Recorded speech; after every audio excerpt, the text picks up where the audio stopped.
So really, the White House there really doubling down on its stance when it comes to this man who was mistakenly deported to El Salvador. What more can you tell us?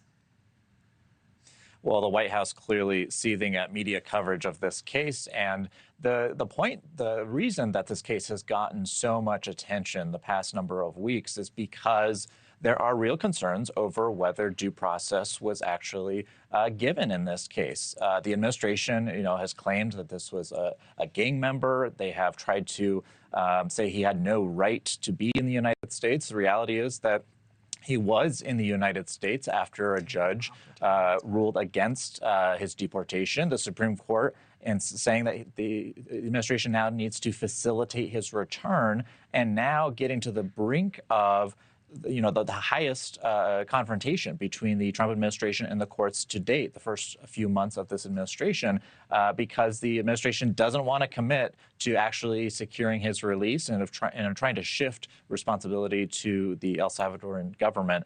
So clearly, some defiant remarks from the White House still in this case, and we'll see if we have some updates in that afternoon hearing before that federal judge in Maryland. I mean, as of right now, Jesse, is there any indication that he will be brought back to the U.S.?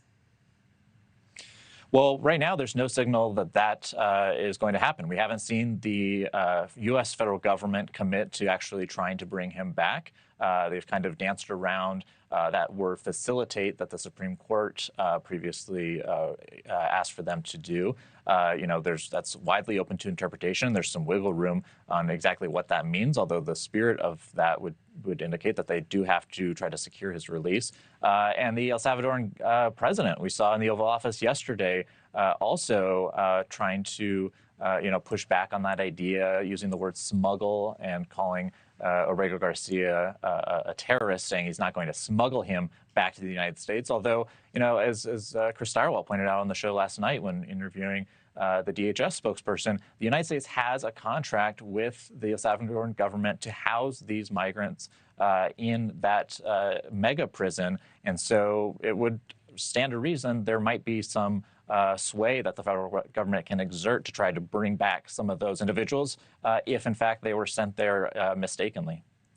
So yesterday, President Trump was caught on mic suggesting to El Salvador's president possibly deporting some citizens, some U.S. citizens who commit crimes to El Salvador.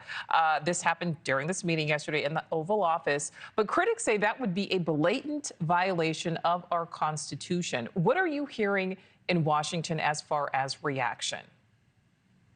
Well, legal scholars, of course, panning this suggestion that the United States would send or try to send U.S. citizens to foreign countries. Of course, the administration has focused on violent criminals as the ones that they want to deport. And so by the very nature of the way that they have tried to set up this argument, those arguing in favor of due process, those arguing in favor of the administration actually proving its allegations in court, the White House then lumping those critics, trying to paint with a broad brush, saying that they are in favor of violent criminals roaming the streets in the United States. Of course, that's not what critics are saying. Critics are trying to push for due process. And of course, the specter of sending U.S. citizens who have a right, obviously, to residence in their home country, the specter of trying to send whoever it is, violent criminals or not, outside of the country, that is certainly really testing the bounds of the federal powers. Thanks for watching. Go to joinnn.com to find NewsNation on your screen. And don't forget to click the red subscribe button below to get more of NewsNation's fact-driven, unbiased coverage.